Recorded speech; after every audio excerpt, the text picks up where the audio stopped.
Today on Bumbling Through Dungeons, we're talking about voices. Today on Bumbling Through Dungeons, we're talking about voices. Today on Bumbling Through Dungeons, we're talking about voices. Today on Bumbling Through Dungeons, we're talking about voices. Today on Bumbling Through Dungeons, we are talking about voices. Today on Bumbling Through Dungeons, we're talking about voices. Today on Bumbling Through Dungeons, we're talking about voices.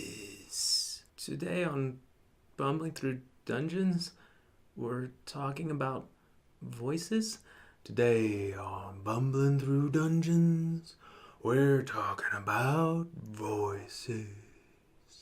Today on Bumbling Through Dungeons, we're talking about voices.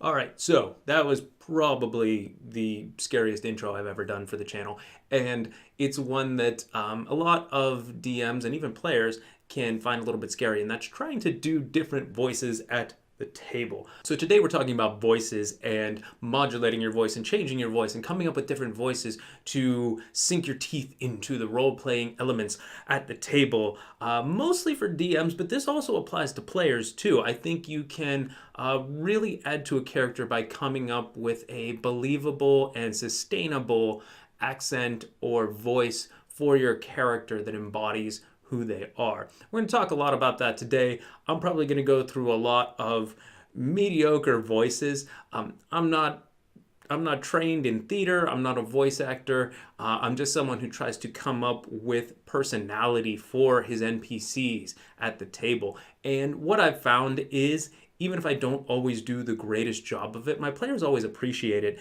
and they see the work I'm putting into it, and it makes them try a little bit harder too. So I think that one of the fun elements for players in any D&D game is being able to sit down at the table and know that they're going to get to see their DM go through a bunch of voices, many of which won't quite land, and many of which they'll try to do and they won't quite get it, and then sometimes they'll fall in and out of an accent.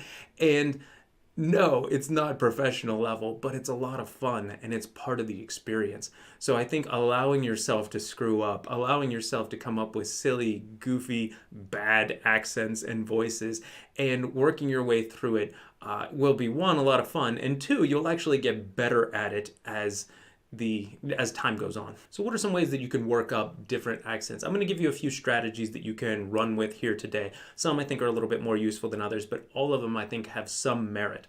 The first is that you don't necessarily have to do accents.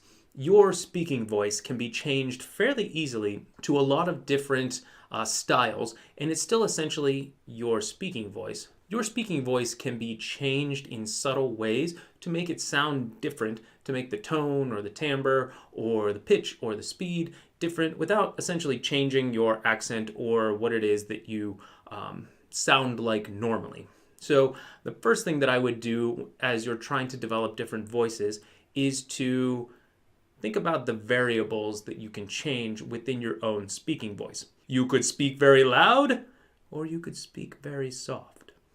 My voice is the same in both. It's just the volume level. You can speak with multiple breaks after words or syllables. It's probably not one that I would use for a recurring NPC, but if you wanted to throw it out there for sort of a one-shot or a silly NPC, I think something like that could work. And then you can change the tone of your voice so that it's just a little bit higher pitch, and then you could come down and do a low voice. And you see, as I did the low voice, I kind of slipped into a smoother, I started doing the body language of just like swaying back and forth. So as soon as I got nice and low, it was a very different character, you see. And I feel like an idiot doing that, but you know what? That is a viable way to give a character a personality that's distinct from someone else. So this is essentially the same voice as this, but the two are going to be very different NPCs, and your players are going to know exactly who they are. See, so again, every time I do that, it's a little bit less goofy to me each time that I do it. The more that you practice with this, the easier it's going to get it. So I talked about a few of the variables that you can do to change your own voice. So you can do the volume, you can do the pitch, you could add a level of scratchiness or breathiness to it. A lot of my female characters, I'll just have as like higher pitched and breathy, and the characters, my players, will know that they're talking to one of the women. So it will be something like this, and there'll be a lot of breath in everything that I say. And I suppose it's vaguely English as well, but I don't try to do an accent. It just sort of comes out as I'm doing a breathier, high-pitched voice. And again, with none of these that I've done so far, I'm not trying to do any particular accent, or I'm not trying to emulate a particular person, but it does change your voice as you do this. Trying to think of some others that I would do. You can have like a whiny aspect to your voice, so you could just sort of try to emote along the lines of a particular emotion. So once or twice as I was playing children, I would just start to do this, and they knew that it was like a younger person who didn't really want to be here, and they were kind of annoyed and they didn't know what was going on, and oh my goodness, can we just go for ice cream? Right there, all I'm thinking is annoyed or whiny. I just have one word in my head, and you can see how it modulates my voice, changes the entire tone of the conversation. So there's a bunch more of these that you can think up, and if you watch people on TV or voice actors or, in cartoons, it's a great way because you've got a professional voice actors doing the voices for cartoons. You can start to listen to how they manipulate these variables and others that you might come up with. And you're not going to sound like them when you change those same variables in your voice, but it will sound different from one to the next. So how does this work in play? So I'm not trying to create a whole dialect or voice for each NPC, but I am trying to give them one, maybe two at most, characteristics to their voice so that when the players encounter them, they can differentiate that NPC from another. I'm not going for professional level voice acting. All I'm going for is if there are 3 NPCs in the scene with the players, if I'm talking, they know which of the 3 NPCs is talking. And I feel like that's easy enough to do with these variables if you're limiting yourself to 1 or 2. And you can mix and match, so you can do breathy and low, you can do staccato and high-pitched. You can mix and match these to find different combinations, but the easier you make it on yourself, the better it's going to be, especially when you're having to juggle multiple NPCs in a session or even a particular scene. So now I want to talk about accents, specifically like accents that are particular to countries or regions of the world, or second language speakers who will have an accent that harkens back to their primary language. These are ones that I'm not very good at. And anytime I try to do them, it usually just ends up sounding like a bad stereotype. So you have to know your group and you have to know the context of your game. For most of us, we're just playing around a table with 3, 4, 5, 6 of our friends. And if we do a goofy accent and it sounds like a bad stereotype, everyone around the table is going to understand that you're not trying to do anything offensive, and they're just going to laugh about it, and it'll be a good time. So you can include these in your game, I think, without having to worry, but know your group. But that said, I think it's actually possible to do accents for particular areas of the world or ethnicities that are somewhat true to form. And you see actors do this a lot in TV and film, and some pull it off better than others. And I'm going to link to a video down in the description, and it's actually a video series of a professional voice coach that talks actors through different accents and tries to coach them. And the video is just him going through different movies and talking about how good a job or not good a job various actors and actresses did at pulling off their accent in a believable way. And I think it's very instructive because he'll point out where the accent lapses or where some of their natural accent comes through, or where they're able to actually assimilate the new language to the point where it sounds very much like a native speaker. And I think videos like that, and there are others where you have like voice coaches walking you through how to change your voice to match certain accents in a believable and realistic way. They're littered throughout YouTube, and I think it's an interesting sort of video rabbit hole to go down if you want to work on the different accents that you have available to you. And the last tip that I have, and it's one that I've used with a lot of success, is to make lists of men, women, cartoons, whatever it might be, that have a distinctive voice or personality. And this could be real life personalities. It doesn't have to be fictional, but it can also be fictional. And then I will oftentimes just pick one of these, sort of like from a random table, and I will force myself to try to be that character or that person. So I might roll a d20 and come up with Samuel L. Jackson. Now, I can guarantee you that I don't sound like Samuel L. Jackson at any point. Doesn't matter how much I work on my voice, I'm not going to sound like Samuel L. Jackson. But when I said Samuel L. Jackson, you all got a sense of the tone and the demeanor that he has. And so that character where I was channeling Samuel L. was very different than if I had rolled up Tom Hanks or Jennifer Lopez or The Tick or Spider-Man. It doesn't necessarily have to be an accent. It can be a demeanor. It can be the way you comport yourself. It can even be body language. And for a lot of DMs, so I'm sitting right now, so it's a little bit hard for me, but I actually do a lot with my body language at the table, and I'm probably standing about half the time when I'm running a session. So if you're able to do a little bit with your body language to lean into whatever type of tone or demeanor you're trying to set, it can really help. One of the best examples of this ever is Andy Serkis in the Lord of the Rings movies when he played Gollum. And originally, they cast him just to do the voice. And they realized that as he was doing the voice, he was getting into the movement so much that he was becoming Gollum, and that was part of the performance. So it actually wasn't until after they cast him that they decided that they wanted to do the motion capture on Serkis in order to get both the actions and the voice at the same time, since the two were so intertwined. Now, you don't need to become Gollum at your table in order to sell an accent, but, even if you just think of someone who's very shy or someone who's very commanding, your body language will follow suit, and that can really help sell a character to other people at the table. So I'm going to give you a few examples of things that I've done at the table that utilize these tips and tricks and strategies to help me differentiate my characters at the table. I'm just going to run through a few of the characters that I've done and what I think worked well, maybe didn't work quite so well. The first that I'm thinking of was a myconid. So these are the mushroom creatures that largely dwell underground in the Forgotten Realms. And I decided that this particular myconid was going to speak very slowly, very bouncily, very deliberately, and he was also going to be relentlessly friendly.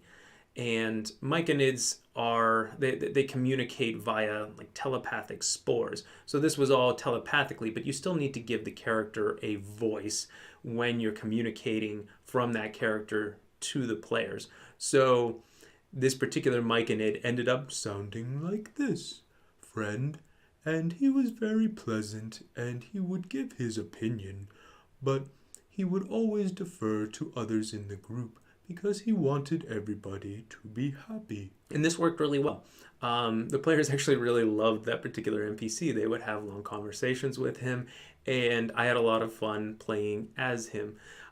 It's hard not to have a good time when you're playing someone who's super friendly and just wants the best for the other people around him. So the second that I'm going to highlight takes the idea of changing a couple of the variables in your voice just to make something brand new.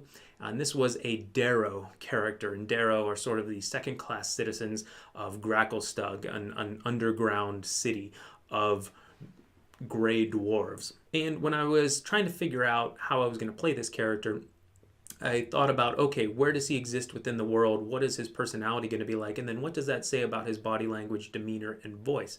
So Darrow are like I said, second-class citizens, and this particular one was on the run from the Grey Dwarves. And so he was going to be very nervous, very cautious. And so his body language and voice reflected that. He would speak very quickly, his eyes would dart around a lot, and he was always sort of hunched. And I think at the table, I also gave him a little twinge of a southern accent that would come in and out. I didn't always do that particularly well, but the players always knew who they were talking to from one or more of those features, so that when they would see him, he'd be like, "Okay, hi guys, what are we doing now?" And I think we better get moving, because if we stay here too long, it might not be too great. You never know who's watching.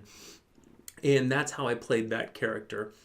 Very nervous, very fast talking, and occasionally when I could manage it, I would work in a twinge of a southern accent. And the final voice that I had a fair amount of fun with was a villain, and it was a cultist leader, and he was very much insane, and he was very chaotic, and I thought, this is sort of like the Joker. I was sort of playing him like the Joker. So I said, why not lean into this a little bit? So I watched a bunch of Batman the Animated Series where Mark Hamill famously plays the voice of the Joker. He does a magnificent job with it. And I can't do nearly as good a job as Mark Hamill can. But when I was trying to emulate it, my players could get a sense of the fact that I was doing that. They knew it was an homage to the Joker.